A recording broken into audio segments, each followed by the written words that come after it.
Welcome back to Alvira medical education. आज की इस वीडियो में हम डिस्कस करेंगे an introduction to the human body. As we know human body is made up of different part and structures. तो आज की इस वीडियो में हम डिस्कस करेंगे different terms and terminologies related to human body. So first हमारे पास है introduction to anatomy and physiology. So what is anatomy? Anatomy is the study of internal and external structures and physical relationship between the body parts. Anatomy क्या है? ये एक study है। किस चीज के बारे में स्टडी है? इंटरनल एंड एक्सटर्नल स्ट्रक्चर्स के बारे में, यानी कि बॉडी के एक्सटर्नल स्ट्रक्चर्स के बारे में और बॉडी के इंटरनल स्ट्रक्चर्स के बारे में स्टडी करने को एनाटॉमी कहा जाता है। और इसके अलावा जो फिजिकल रिलेशनशिप होता है, बॉडी पार्ट्स के दरमियान जो फिजिकल रिलेशनशिप होता है, उनके बारे में स्टडी करने को एनाटॉमी कहा जाता है। जिस तरह हमें पता है कि each body system interconnected and dependent on each other, तो इस वजह से क्या होता है, बॉडी के पार्ट्स भी एक दूसरे के साथ कनेक्टेड होते हैं। तो इस तरह उनके दरमियान किस तरह का रिलेशनशिप है और इनके स्ट्रक्चर्स किस तरह एक दूसरे के साथ जुड़े हुए हैं, तो इन सब चीजों के बारे में, स्पेशली स्ट्रक्चर्स के बारे में स्टडी करने को एनाटॉमी कहा जाता है। Next we have anatomy is derive from Greek words. Anatomy Greek word से डिराइव की गई है। एना का मतलब अप एंड कट, टोमी का मतलब कटिंग होता है, यानी कटिंग अप। कटिंग अप से, कटिंग अप का मतलब है किसी चीज को डाइसेक्ट करना, किसी चीज को कट करना या किसी चीज को टुकड़ा करना।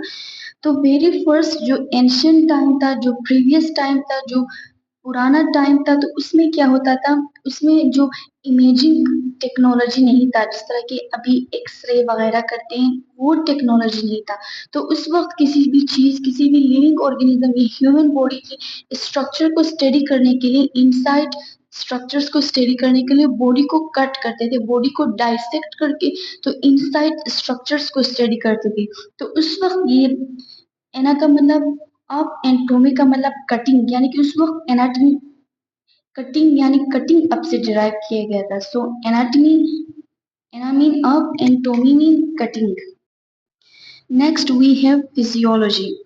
Physio nature and logy mean study. Physio का मतलब है किसी चीज के नेचर के बारे में और लॉजी का मतलब है स्टडी, यानी is the science of body function and how body part works. यानी ये वो साइंस है जिसमें बॉडी किस तरह काम करता है, किस तरह फंक्शन करता है, और बॉडी के डिफरेंट पार्ट्स किस तरह काम करते हैं, किस तरह फंक्शन करते हैं, उसके बारे में स्टडी करने को फिजियोलॉजी कहा जाता है। Simply physiology is the study of how body function और how body parts function, किस तरह वो फंक्शनिंग करते हैं। स्पेशली हम क्या कहते हैं, the normal functioning of the body, किस तरह नॉर्मल फंक्शन किस तरह करते हैं, बॉडी किस तरह काम करता है, तो इसके बारे में स्टडी करने को फिजियोलॉजी कहा जाता है। इसके बाद है सब disciplines of anatomy and physiology. सब डिसिप्लिन्स, डिसिप्लिन किसे कहा जाता है? एज अगर इसका बात करें, व्हाट इज डिसिप्लिन? डिसिप्लिन क्या है? A particular area of study, एक खास एरिया ऑफ स्टडी होता है। इस तरफ एक लार्ज डिसिप्लिन हमारे पास, फॉर एग्जांपल हमारे पास साइकोलॉजी एक लार्ज डिसिप्लिन है, एक लार्ज फील्ड है। अगर इसकी सब डिसिप्लिन की बात की जाए तो सोशल साइकोलॉजी है, तो उसको सब डिसिप्लिन कहा जाता है। तो अगर बात करें the subdisciplines of anatomy and physiology, there are two main types of anatomy, यानी कि एनाटॉमी के टू मेन टाइप्स हैं। The very first, microscopic anatomy. So what is microscopic anatomy? It is the study of internal and external structures that can be seen with the help of microscope. नाम से ही पता चलता है microscopic. Microscopic का मतलब ये है कि वेरी स्मॉल। एनाटॉमी का मतलब है the study of structure. So microscopic anatomy क्या है? Study of internal and external वो स्ट्रक्चर्स, बॉडी के जो इंटरनल या एक्सटर्नल स्ट्रक्चर होते हैं जिसको हम माइक्रोस्कोप के जरिए देखते हैं। फॉर एग्जांपल हमारे पास सेल है जो हम सेल को अपनी आंखों से नहीं देख सकते, ह्यूमन आइज के जरिए से नहीं देख सकते, तो इस वजह से माइक्रोस्कोप के जरिए उसको स्टडी करते हैं। तो वो तमाम स्ट्रक्चर जिसको माइक्रोस्कोप के जरिए हम स्टडी करते हैं उसको माइक्रोस्कोपिक एनाटॉमी कहा जाता है। इसके बाद है macroscopic anatomy. It is the study of structure that can be seen with the necked I. Macro का मतलब होता है बड़ा, बिग, यानी ये उन सब स्ट्रक्चर्स के बारे में स्टडी करते हैं जिसको हम खुद देख सकते हैं। यानी वो तमाम स्ट्रक्चर जिसको हम खुद देख सकते हैं, उस उन सब स्ट्रक्चर की स्टडी करने को मैक्रोस्कोपिक एनाटॉमी कहा जाता है। एक है माइक्रोस्कोपिक, एक है मैक्रो। एक था small, micro mean small, macro mean big. Next, we have embryology. Embryology. It's the structure that emerged from the time fertilized egg through the 8 week in the uterus. So embryology क्या है? Embryology उस structures के बारे में study करता है जो female के यूट्रस में जो स्ट्रक्चर इमर्ज होता है, उसकी स्टडी करने को एम्ब्रियोलॉजी कहते हैं। तो for example, what is embryo? Embryo किसे कहते हैं? एम्ब्रियो हमें पता है कि an embryo is an unborn baby in uterus in early stage of development. यानी कि डेवलपमेंट के जो पहले स्टेज में जो अनबोर्न बेबी फीमेल के यूट्रस में होता है अप टू 8 वीक तक, उसको एम्ब्रियो कहा जाता है। अब ये एम्ब्रियो किस तरह बनता है? एम्ब्रियो किस तरह बनता है? तो एम्ब्रियो जो repeatedly cell division of zygote, zygote की सेल डिवीजन से एम्ब्रियो। अब जाइगोट क्या है? जाइगोट क्या है?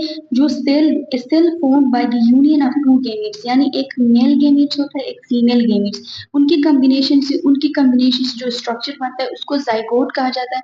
जाइगोट में रिपीटेडली अगर सेल डिवीजन होता है, सेल डिवीजन होने की वजह से एक स्ट्रक्चर बन जाता है एम्ब्रियो, यानी कि अप टू 8 वीक तक उसको एम्ब्रियो कहते हैं। 8 वीक टू बर्थ, 8 वीक से बर्थ तक उसको फीटस कहा जाता है।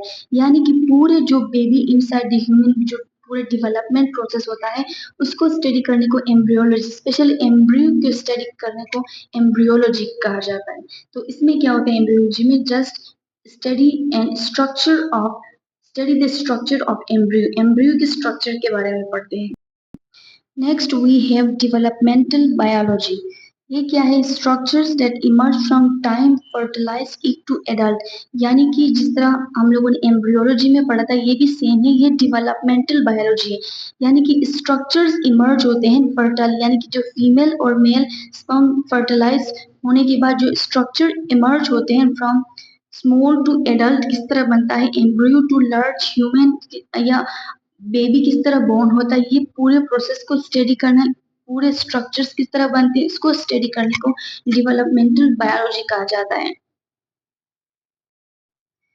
इसके बाद है histology. It is the study of structures of the tissue. तो हिस्टोलॉजी क्या है? ये भी एक स्टडी है, स्टडी ऑफ स्ट्रक्चर्स, किस चीज के स्ट्रक्चर्स के बारे में, यानी कि टिश्यूज के स्ट्रक्चर के बारे में स्टडी करने को हिस्टोलॉजी कहा जाता है।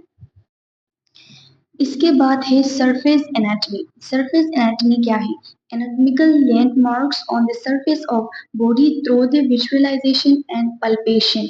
यानी कि हम इसमें क्या करते हैं, इसको सुपरफिशियल एनाटॉमी भी कहा जाता है या विजुअल एनाटॉमी। इसमें क्या करते हैं, स्टडी करते हैं जो एक्सटर्नल फीचर्स होते हैं, बॉडी के एक्सटर्नल फीचर्स के बारे में स्टडी करने को सरफेस एनाटॉमी कहा जाता है। तो इसमें एनाटॉमिकल लैंडमार्क्स होते हैं। सो what is anatomical landmarks? Anatomical landmark का मतलब एक बायोलॉजिकल मीनिंगफुल पॉइंट होते हैं ऑर्गेनिज्म का। फॉर एग्जांपल आइस कॉर्नर हो गया, टिप ऑफ नोज हो गया, जॉ हो गया, लीवर हो गया, टॉप ऑफ एओर्टिक आर्च हो गया, यानी कि एक स्पेसिफिक मीनिंगफुल पॉइंट होता है उसके बारे में स्टडी करते हैं। और इसके बाद है विजुअलाइजेशन एंड पल्पिटेशन। तो पल्पिटेशन का मतलब है किसी चीज को टच करके या फील करके, किसी लिविंग ऑर्गेनिज्म की बॉडी को या इनसाइड हम आउटसाइड वगैरह टच करके या फील करके उसको हम स्टडी करते हैं। ये था हमारे पास पल्पेशन और विजुअलाइजेशन का मतलब है किसी चीज को देख कर, किसी चीज को एग्जामाइन करके हम स्टडी करते हैं। Next, we have regional anatomy. It is the specific regions of human body such as cephalic region, cervical region and pelvic region. ये क्या है? स्पेसिफिक बॉडी के रीजन्स के बारे में स्टडी करते हैं एनाटॉमी में। तो ये सबसे पहले cephalic region as we know. Cephalic region refer to head region, for example cranium, skull, face, forehead, eyes area, cheek and nose and mouth. So ये जो रीजन है इसको सेफेलिक रीजन कहा जाता है। जो स्पेशली जो हेड रीजन है उसको सेफेलिक रीजन कहा जाता है। उसके बाद सर्वाइकल रीजन। सर्वाइकल रीजन में जो बेक ऑफ नेक रीजन है और उसके बाद जो स्पाइनल कॉलम है, बेक बोन है, इसमें भी जो 7 बोन होते हैं C1 to C7। उसके बाद इंटरनल जो डिस्क होता है, ये सारे कुछ इन्वॉल्व होती है, यानी कि cervical spine, intervertebral disc and spinal cord.